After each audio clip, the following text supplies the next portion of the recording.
In 1957, a woman from Moyamba district did something that had never been done before in Sierra Leone. Her name was Madam Ella Koblo Gulama.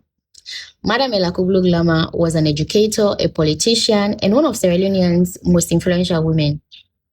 In 1957, guess what? She became the first woman elected to Sierra Leone's parliament. And she didn't stop there.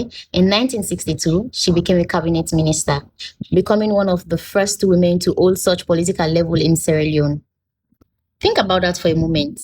A woman in Sierra Leone in 1950s entering into a political space where women were not seen as national decision makers. Madam Ella wasn't just occupying a seat, she was challenging an idea about who was supposed to sit there. And that is why I want us to pause. We can celebrate Madam Ella, of course we should, absolutely. But why was her achievement so extraordinary? Why did a woman entering into a leadership, space or position was so groundbreaking? Were we not supposed to? Because sometimes challenging gender inequality isn't just about looking at a statistic. It's by looking at women who had broken the pattern before us. Madam Ella wasn't the only Sierra Leonean women who had to challenge the traditional ideas about women's role. Long before the modern day, gender policies, there were women leading communities, building institutions, educating girls, organizing and influencing society. Women like Madam Yoko, whose political influence, in the 19th century challenges the idea that African women have just recently entered positions of leadership. And women like Constance Cummins John, who became an important figure in education and politics. So when we talk about women's empowerment, we're not starting from zero, like from nowhere. We're continuing a conversation that African women, Sierra Leonean women, have been having for years, for generations. So that brings us to Sierra Leone today. In 2022, Sierra Leone passed the Gender Equality and Women's Empowerment Act, commonly known as the GEWE Act. And the act was designed to address structural barriers that have limited women's participation and empowerment. So it deals with areas including representation, employment and equal pay, education and training, access to finance, and gender mainstreaming within institutions. So in other words, the conversation moved from women should have opportunities to put in legal obligation and mechanism in place, making sure that those opportunities are possible.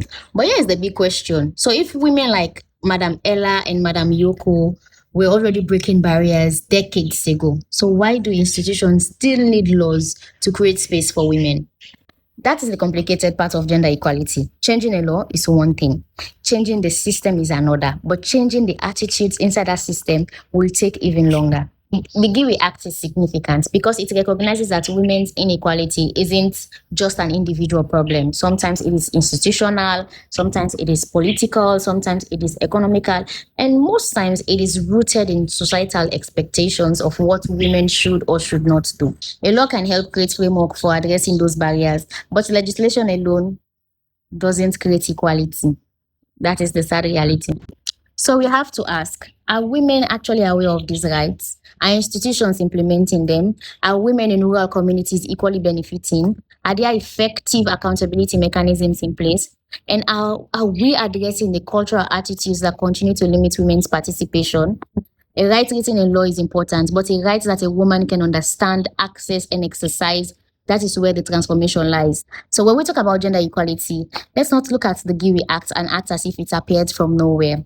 There is an history of women, generations of women who were here before us, who worked for it, who fought for us. But Madam Ella Koblo didn't wait for the perfect system to enter politics, so start thinking about that. Madam Yoki didn't wait for society to adjust or society to create space for her.